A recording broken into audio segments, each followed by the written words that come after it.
साहिब अहवालो तफ किताब जो नालो आ साहिब किताब तो लिखे हया कई मां को पुछो केड़ो कई अली जी धी के हिते ताज़ियाना है एतरा ताज़ियाना लगा जो ज़ैनब बेहोश थी वई उथी तो अब्बास रे मोह करे पई चवे अलमन वारा तो खबद भेनरुन जो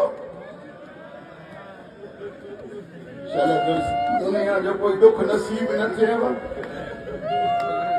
मां एतिरो तो तव्हां खां पुछां ही त हे भेण बाज़ मसाइब ख़ान पढ़नि था भेण सां गॾु धी बि बीठी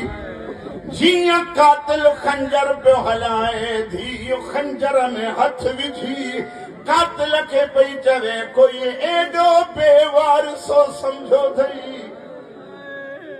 न मार मुंहिंजो बाबो ग़रीब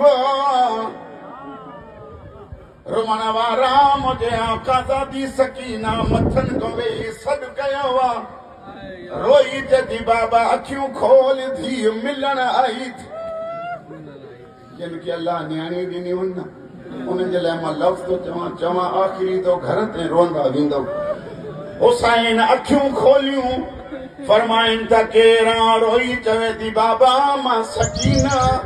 पुट हिन टाइम की आई आ बाबा मिल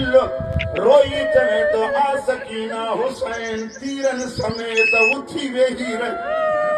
फरमाइन था आधी मिल बाबा तीर वॾा हिन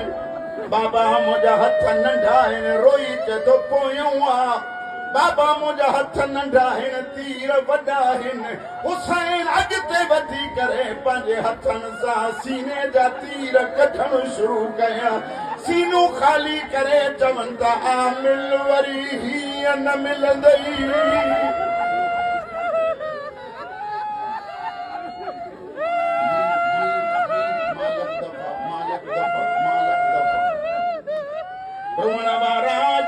हुसैन मिलियो सकीना सीनो मिलायो हुसैन फरमाए तो सजाद के तुझी पारत कयूं थो वञा लेकिन सकीना हिकिड़ी ॻाल्हि ॿुध यतीम नाज़ न कंदा जिते जगह मिलई सुम्ही पइजा मुंहिंजी निमाणी धीअ एॾो यादि कई जॾहिं दुनिया पई छॾे